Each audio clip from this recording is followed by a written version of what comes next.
14,000 employees, nearly 19,000 patents, a profit margin that makes Apple look modest, and a single city in southern China where any prototype part you can imagine, motors, chips, carbon fiber frames, can be machined, cast, or 3D printed within a 50-mile radius in under an hour.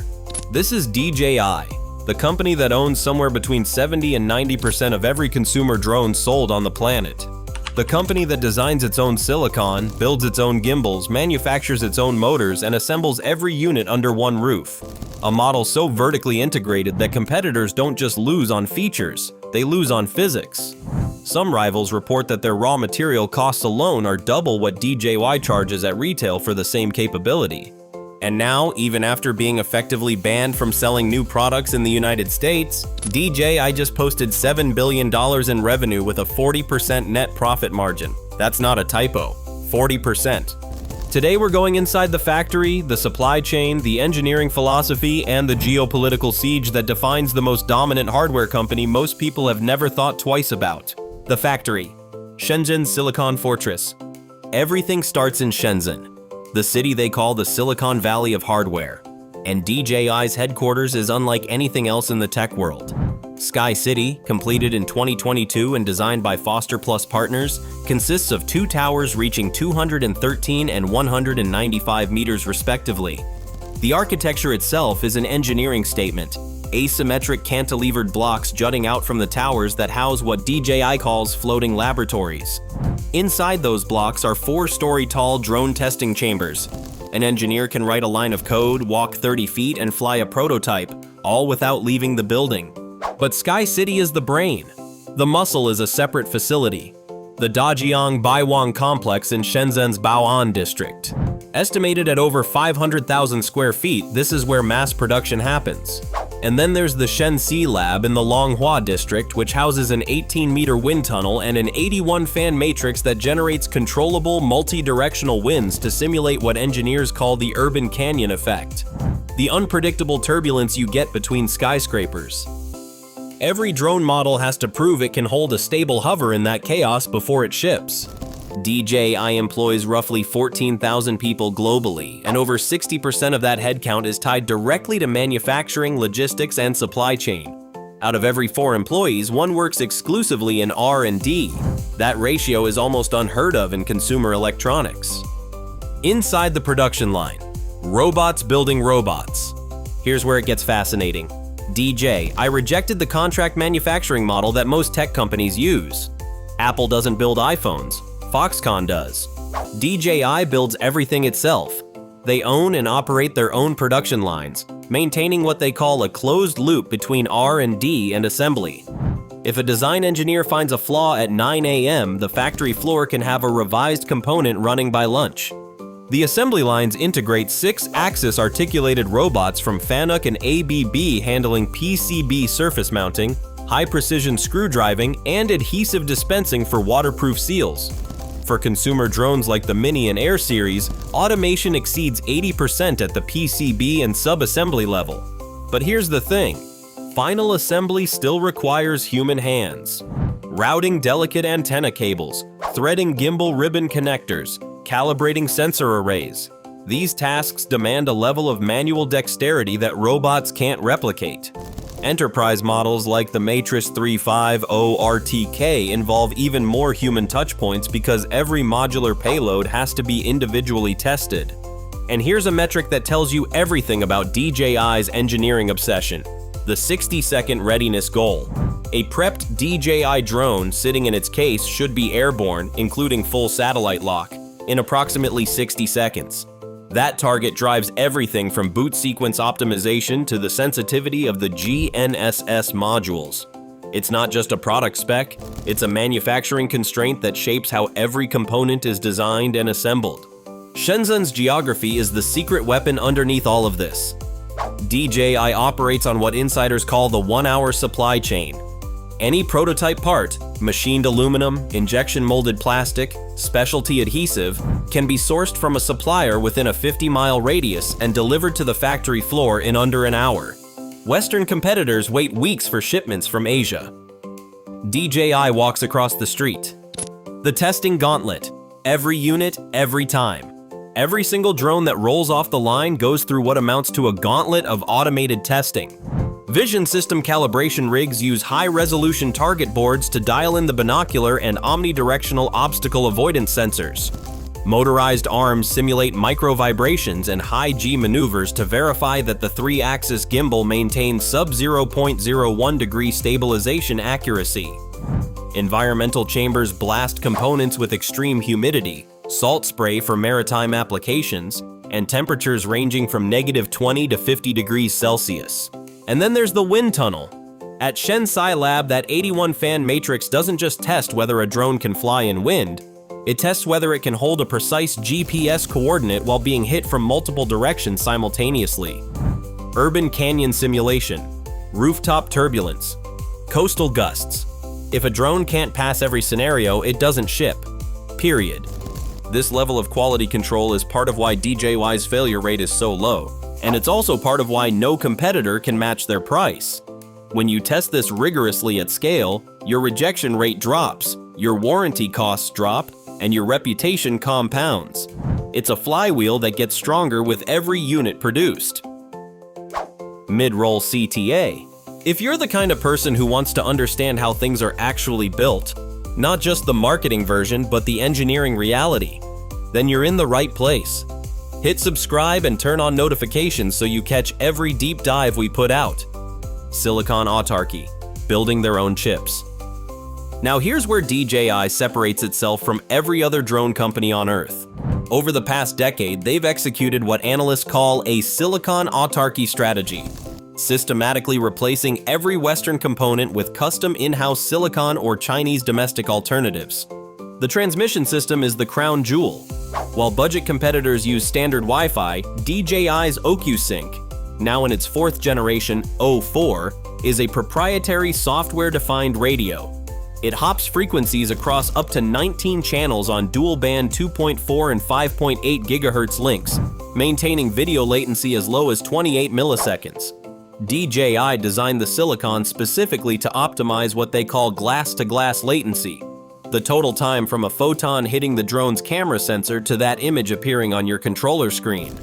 Off-the-shelf chips physically cannot match that because they're designed for general purposes, not for this one obsessive use case. They've replaced Ambarella processors with custom ASICs, the P1 Pigeon and S1 Sparrow chipsets.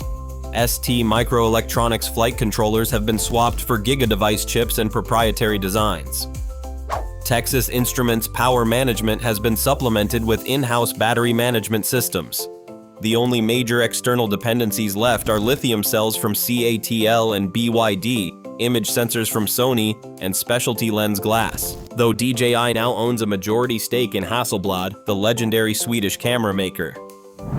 DJI also designs and manufactures its own brushless motors, electronic speed controllers, flight control algorithms, gimbals, and composite airframes. The vertical integration is so deep that when you buy a DJI drone, almost every critical component was conceived, designed, tested, and assembled by the same company. No integration tax, no third-party markup, no dependency on a supplier who also sells to your competitor. The cost moat, why nobody can compete. This brings us to the number that explains everything. DJI's component costs run roughly 20% of their retail price. Some competitors report that their material costs alone, before labor, before assembly, before shipping, are double what DJI charges consumers for an equivalent product. Think about that. A rival's raw parts cost more than DJI's finished retail price.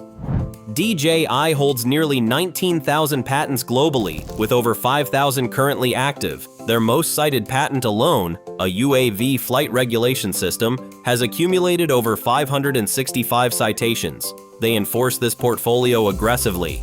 In 2025, DJI went after Insta360 over handheld camera gimbal and image processing patents. The patent moat effectively prevents competitors from using similar flight mechanics or stabilization techniques without risking litigation. And then there's ecosystem lock-in. Once an enterprise client builds their workflow around DJI Terra, their photogrammetry software that turns drone images into 3D models, And Flight Hub 2, their cloud-based drone management platform, switching to a competitor means retraining entire teams and migrating years of data. Flight Hub 2 even enables what DJI calls drone as a service. A user in New York can remotely operate a drone docked in a California vineyard, running scheduled autonomous missions without a human pilot on site. The market share numbers tell the story. 70 to 90% of consumer drones worldwide, 70% of commercial and enterprise drones, 30% of agricultural drones, with 400,000 agricultural units actively spraying crops across Brazil, Southeast Asia, and India, treating over 500 million hectares. Revenue exceeded 50 billion yuan in 2024, roughly $7 billion. Net profit margin, nearly 40%. That's roughly double Apple's margin and higher than luxury brands like Hermes. Since 2020, DJI has been under systematic regulatory siege in the United States. First came the Commerce Department Entity List, restricting DJI's ability to purchase American-made technology. Then the 2025 National Defense Authorization Act mandated a federal security audit, but set a trap. If no agency completed the review by December 2025, DJI would automatically be added to the FCC's covered list. No agency stepped up. On December 22, 2025, DJI was added to the list. The practical effect? No new DJI drone models can be authorized for sale or import in the US going forward. Existing models, your Mavic 3, your Mini 4 Pro, remain legal to own and fly. But the next generation? Locked out. The core allegation is that DJI drones are flying sensors that transmit data to Beijing. DJI has consistently denied this and backed up the denial with independent audits. FTI Consulting confirmed in 2024 that local data mode results in zero outbound traffic. Booz Allen Hamilton found no evidence of secret data transmission in 2020. UL Solutions granted DJI its highest-tier Diamond IoT security rating. BSI certified DJI's Flight Hub, 2 under ISO 27701 for privacy compliance. But DJI isn't waiting around for Washington to change its mind. The company is pivoting hard. Agricultural drones are booming in Brazil, India, and Southeast Asia. They've entered the e-bike motor market with Avinox, launched portable power stations under DJI Power, and continue to dominate handheld camera gimbals. And there's growing evidence that DJI has begun white-labeling its hardware for US-friendly brands. Companies like Anzu Robotics and Cogito Tech selling rebranded DJI hardware that bypasses country of origin restrictions. The bigger picture, Frank Wang and the future of flight. To understand why DJI operates the way it does, you have to understand the man who built it. Frank Wang, Wang Tao, started DJI in a university dorm room at Hong Kong University of Science and Technology. He's famously abrasive and perfectionist. His office reportedly bears a sign that translates to, "Leave your emotions, only brains inside." He's been known to call subpar work rubbish directly to an employee's face. But the same intensity that drives high turnover also drives a culture of obsessive engineering, where separate internal teams compete against each other to design the same product, and only the most efficient version survives. DJI is the anchor tenant of the entire Shenzhen hardware ecosystem. It represents something bigger than drones. It's proof of concept for China's shift from low-cost manufacturing to high-end technology leadership. Like BYD in electric vehicles and Huawei in telecommunications, DJI has built what analysts call a silicon fortress. A company so vertically integrated, so deeply embedded in its local supply chain, that cutting it off from Western markets hurts the West as much as it hurts DJI. Looking ahead, the trajectory points in 3 directions. First, drone as a service. Fully autonomous dock-based operations where drones fly scheduled missions with 0 human pilots. Second, modular payload ecosystems. DJI's Payload SDK lets third-party engineers build custom sensors for DJI hardware, effectively making it the iPhone of the sky. And third, the low-altitude economy. The Chinese government has designated low-altitude airspace as a trillion-yuan strategic industry, which means DJI drones are increasingly moving into urban logistics and last-mile delivery. Here's what it comes down to.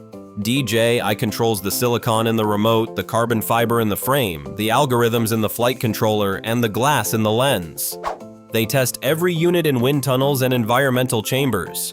They manufacture in a city where any part arrives in an hour. And they do it all at margins that make it mathematically impossible for competitors to undercut them. That's not just a company, that's an industrial fortress. And whether the rest of the world bans it, copies it, or simply watches, it's not going anywhere. If this is the kind of engineering deep dive you want more of, subscribe and hit the bell. I'll see you in the next one.